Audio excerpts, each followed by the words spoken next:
Hello and welcome to your Asian Pulse TV, an informative and resourceful station. I'm your host Manbir Randhawa, and today we are broadcasting from the unceded territories of Silvertooth Nation, Mokim and Kwantlen Nations. We feel very blessed for the generosity of the First Nation people who allow us to share this traditional land with them. In today's episode, we'll be talking about two extra crucial problems of the modern world. One is saving our earth, and two, saving our children. This year, Earth Day falls on April 22nd. And did you ever wonder how Earth Day began? The first Earth Day was held on April 22nd, 1970, when San Francisco activist John McConnell and Wisconsin-based Senator Galen Nelson separately asked Americans to join in a grassroots demonstration, dealing with dangerously serious issues concerning toxic drinking water, air pollution, and effects of pesticides. An impressive 20 million, which is about 10% of the population, ventured outside and protested together. Moving further, U.S. President Richard Nixon led the nation in creating the Environmental Protection Agency, which followed with successful laws including the Air Act, the Clean Water Act, and the Endangered Species Act. Isn't it revolutionary? So, what are you doing this Earth Day? It is our duty to act in some way and act every day, even if it is little by little. So maybe plant a tree, conserve some water, or reduce, reuse, and recycle. You will be contributing towards Earth. Next is the 420. Even though April 20th, which is also called 420, is a day for the celebration and awareness about marijuana, we would like to highlight the wrong notions that youngsters have towards smoking or using marijuana as a recreational drug. There is no doubt that marijuana affects brain development. When people begin using marijuana as teenagers, the drug may impair thinking, memory, and learning functions. A study has been conducted in New Zealand, in part by researchers of Duke University, showed that people who started smoking marijuana heavily in their teens and had an ongoing marijuana use disorder, they have lost an average of 8 IQ points. Now that's a lot of it. And that too at a young age when your brain is developing and growing and you are building your cognitive processes.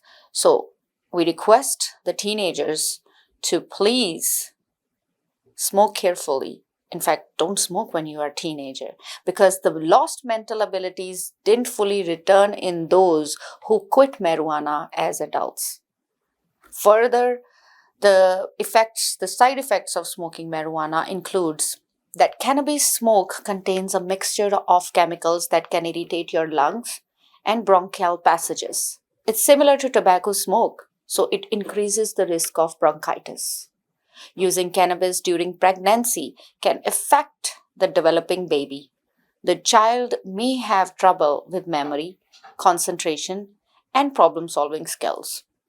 THC present in marijuana alters the way you process information, so your judgment is impaired. THC also changes the way a part of your brain called hippocampus processes information, so it affects your ability to form new memories. Did you see the connection?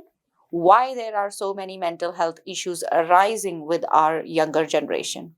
Think about it. But for now, let's take a short break and hear some words from our sponsors. I understand how important it is to have a place called home, and it's frustrating using your hard-earned money on rent.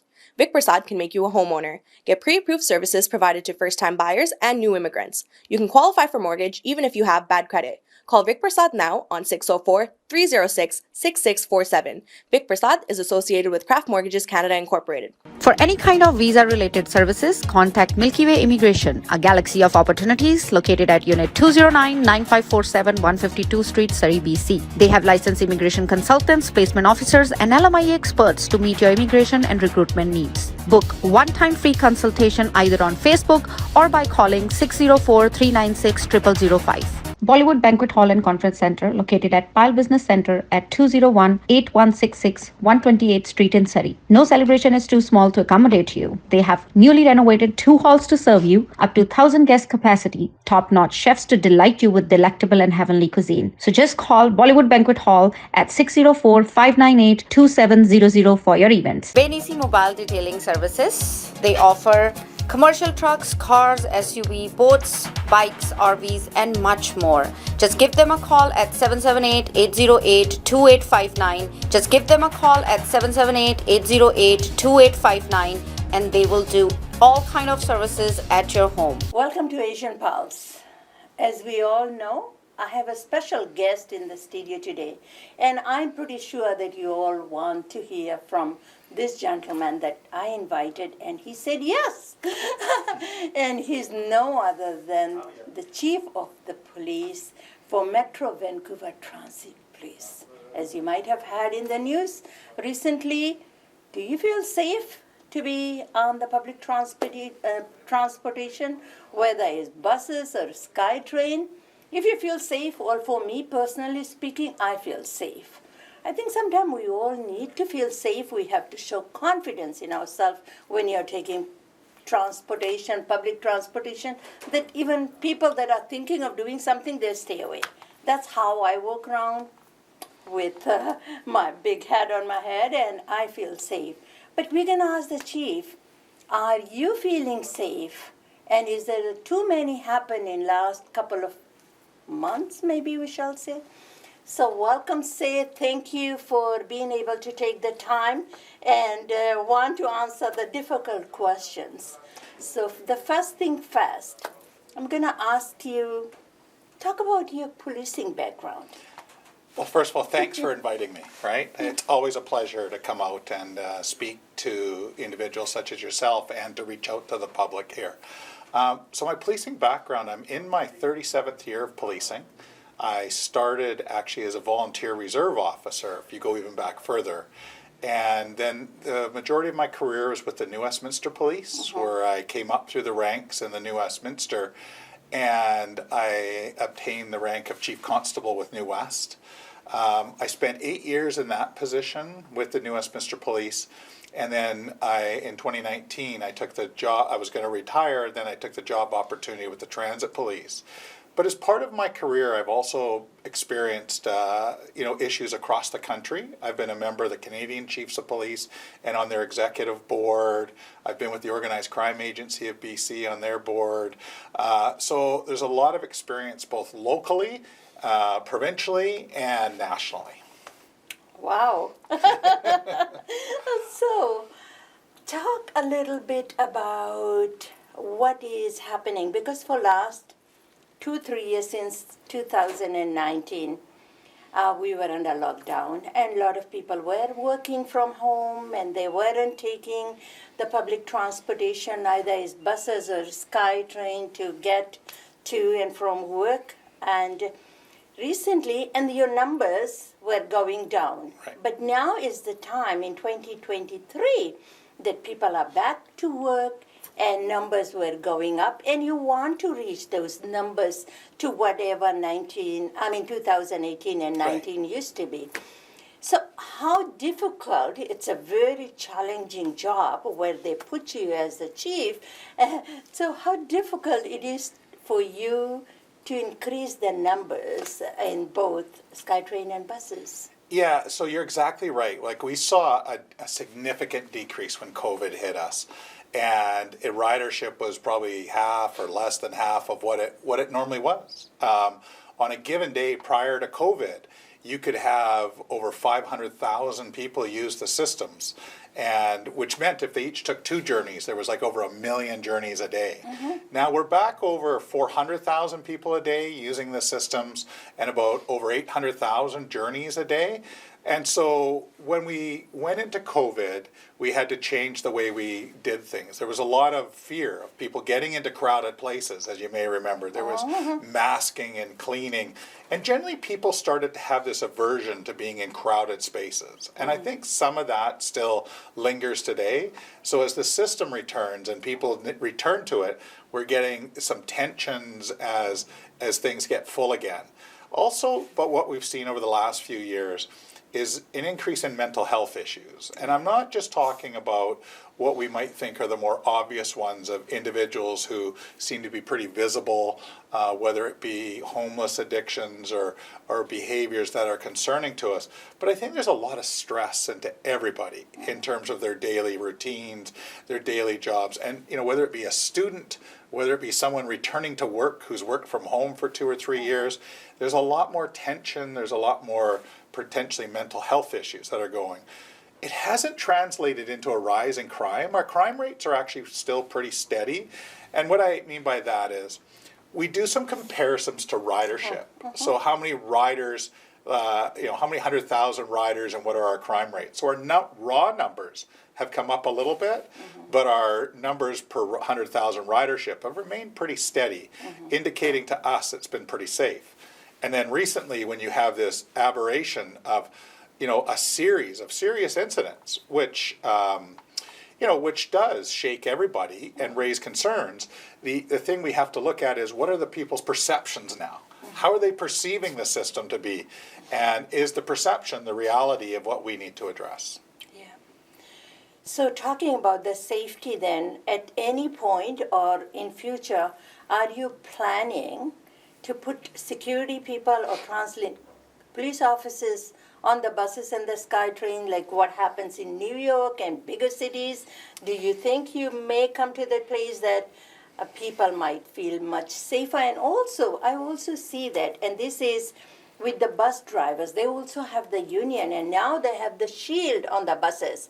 They are not going to intervene or interfere, even if they can see in the mirror there is something happening in the back, but they would not stop the bus and just say, hold on guys, you better stop that or get off or I'm not moving. So they have not been. So have you been talking to their union? Yes. Because you cannot put every police officer or security person in each and every buses.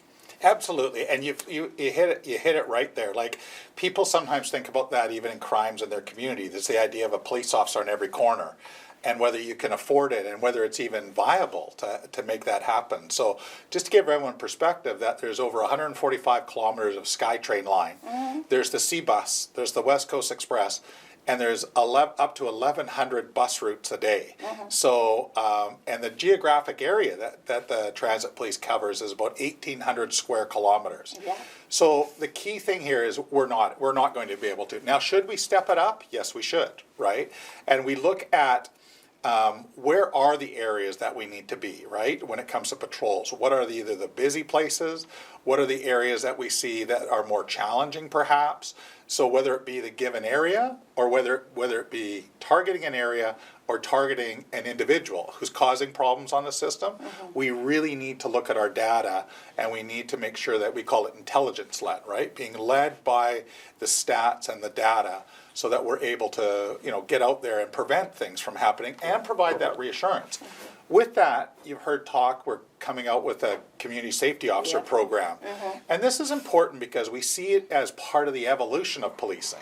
So they are almost like we call it a tiered policing model. So they'll be trained, they'll have skill sets, and they will provide those additional resources, if you want to call it, for the lower level, more minor instances that draw concern to us, help us with community events, help us with information, and also provide additional eyes and ears onto the system, making the deployment of police officers more efficient and more effective, including cost effective in that respect. We also look at this, and I think we have to educate the people, and you raise it, and I can't speak to the bus drivers other than to say, we do get calls from bus drivers about things that are coming in, and it's been fairly consistent.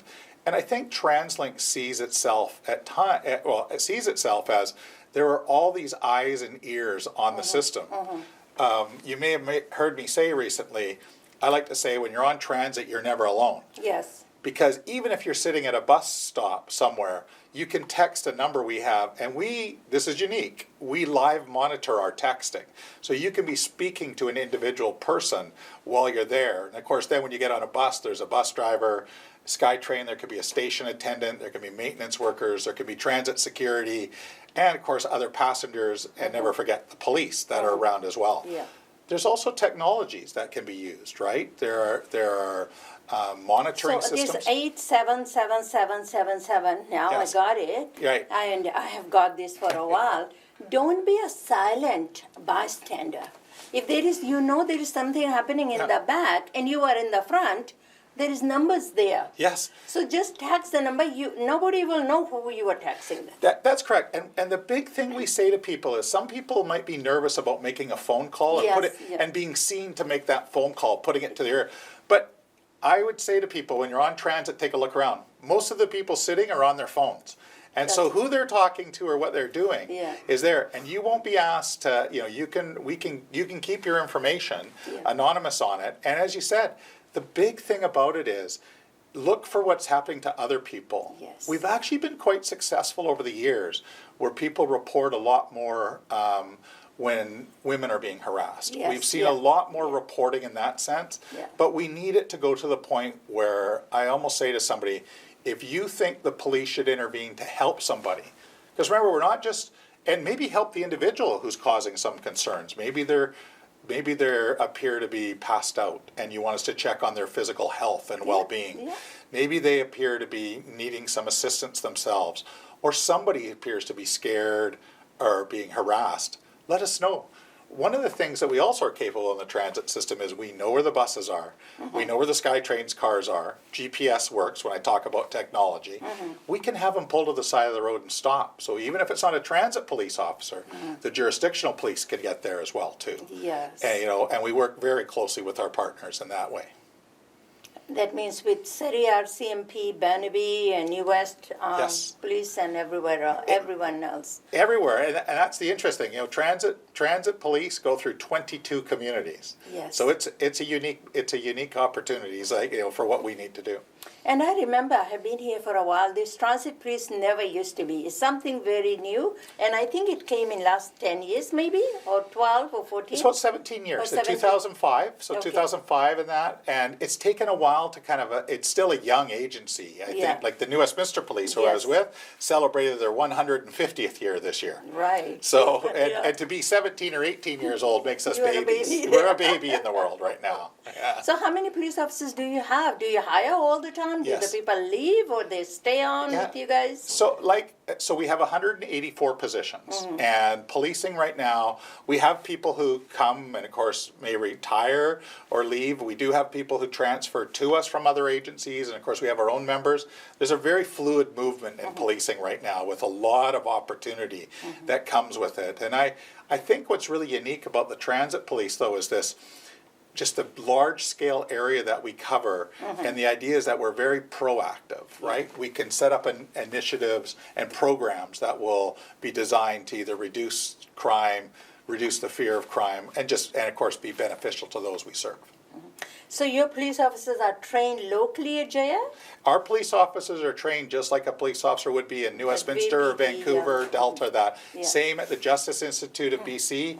They are, instead of what we call the other police officers, municipal police officers, they're called a designated policing unit because aren't responsible to one given city. Yeah, so you Right. can move around because wherever the SkyTrain is going, wherever Right. the buses are going in Metro Vancouver, and that's why it's called Metro Vancouver Transit Police. Absolutely. Think of wherever there's a bus stop. The bus stop. So those people that you were saying that there are 24 of them, but 12 out of that 12 will be hired very recently. What kind of training do they have and who can be that person? Do they carry guns? Yeah. Yeah. So they don't carry guns. So this is part of the tiering. So who they are, some of them will be aspiring maybe to go into a career in policing. They are uniformed? Yes, they'll be uniformed. They'll say community safety officer on them. Their uniform will be different. It'll be a lighter blue shirt. It'll Okay. say, it doesn't say police on it. It says community safety officer. They will be trained in like de-escalation, first aid, dealing with vulnerable individuals. They can also do some enforcement. They can issue tickets. They can enforce the conduct and safety regulations, which covers things such as you can't smoke on the trains, you can't ride on top of the trains, things of that nature. And they do have some lawful authorities, but the whole goal is if it's more serious, it goes to a police officer. But they do have tools such as a radio, handcuffs, pepper spray. They will not have a gun and they will not have a taser, right, Okay. at this point. So some of the people who go into this role may be aspiring to be a police officer, so Yeah. they might be a bit younger. Then again, there will be people, we want to make it also beneficial that if someone wants to make a career Yeah. out of this, that the wages and benefits will support them in terms of having a career, because we see them as being a very valuable tool and part of what the community is. And it's a new program because we had to get it endorsed by the program. We've seen it in certain places such as Vancouver and Abbotsford have versions of their community safety officer program. But we also had to design our own training program, which has just been put into place. And the province has overseen that whole process with us to make sure that they get the right training, the right certifications. And I also want to assure the public that because they have some authorities, they also fall under the oversight bodies. So they'll always be subject to review as to how their behaviors and interactions occur. Do you also see how beneficial that can be, or you want to train your officers that they are not just only police officers, to get another body, a mental health nurse or something? That's going to be very difficult. We don't even have enough nurses to run the hospitals. How would you pull the mental health nurses to be on the stations, right? It will be very difficult. Do you see yourself more education and awareness being put in how to deal with if there is, you see the crime or you know something is happening, but it's more so like mental health based and this people is out or whatever is happening in there, just to put the policing uniform out or away and be able to talk to being more passionate with. Absolutely. So policing agrees that the right people to sometimes deal with these matters are mental health professionals. And at the same time, we're also cognizant that there sometimes needs that policing presence, one, because of the way the Mental Health Act is written about how we can assist somebody, and perhaps some risk or danger that we need to ensure is eliminated or reduced at the same time. So we really do need, and we've been doing it, looking at our police officers, how they can partner with mental health agencies, even how their uniform design is, how they're trained to approach people, how you're trained to recognize a variety of different stressors that people are undergoing. But the biggest thing that comes afterwards is that I think everyone puts the push on and everyone's recognized is the services after. How do you get the person, you can identify a person who needs help, but how do we find that help? Right. Where do we take them to? Where can they go to? And we hear of that concern as to like, I can't take someone tonight to somewhere where they're going to get into a treatment program. And so those are the things we all lobby for, and that, because I want to make sure we say to everybody here, being homeless or having a mental health issue is not a crime. You know? These are medical social, issues. They're social issues that we need to help address. The police represent the public, and that becomes it is probably one of the more challenging aspects today. 80% of what police officers across this country deal with are not criminal behaviors anymore. They are nuisance behaviors, they are addiction issues, they are homeless and mental health issues. And when you look at that, 20% is focused on crime activities. Our role in our societies and communities is changing. Last question I have, and maybe a lot of people that are watching you today will have for you. Yeah. Do you still feel safe to be able to take public transportation today? Absolutely, I do. And I don't say that for any other thing other than to say I do take it. I have grandkids, and I would trust them to be on the system. And the reason I feel safe is I know what's going on, and I know what systems are in place there. And you always can ask for help. And if Ask you for see help. something happening in the buses or the SkyTrain, there is a number there. It doesn't matter. Everybody has cell phone these days. All you have to do is, and they will track it down because they have GPS. And maybe at the next stop or something, somebody will be there to help that person. Sometimes this mental illness or whatever, you are also crying for help as well.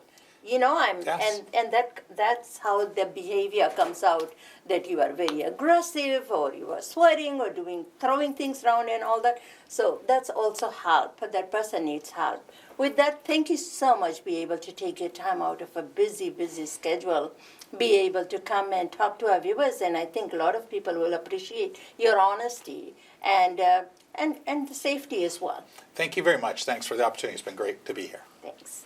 Now we have some public announcements, so have your pen and paper ready. One of our friends from Asian Pulse TV is in dire need of kidney donation. We all have 2 kidneys, and if you would like to consider donating your kidney, and if you are the right candidate for the donation, please call us and we will guide you to how to go about it. Our friend who is in need of kidney has worked in healthcare for the past 35 years until the retirement and has saved many lives. Now it is our duty and our responsibility to save her life.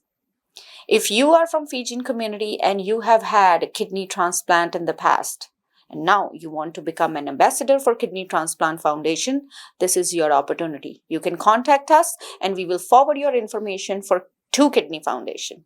Call us at 604-537-5123. If you have missed our show, you can watch it again tomorrow night at 8:30 and again on Saturday at 5:30 p.m. on Shaw Cable. We have several shows every week, and there are 3 different shows that I would like to highlight today. First is Fiji in Focus, which you can watch on Tuesday at 10 p.m., Thursdays at 2:30 p.m., and Sundays at 4 p.m. Kamila Singh Show every Monday at 10 a.m. and again on Sundays at 5:30 p.m. VT Vibes TV on Thursdays at 10 p.m. and again on Sundays at 4:30 p.m.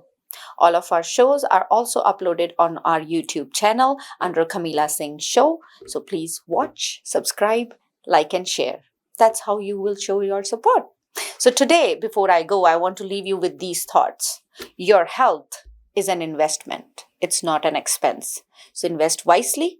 With that, I'm your host, Manvi Randhawa, signing off today, and I'll see you next week.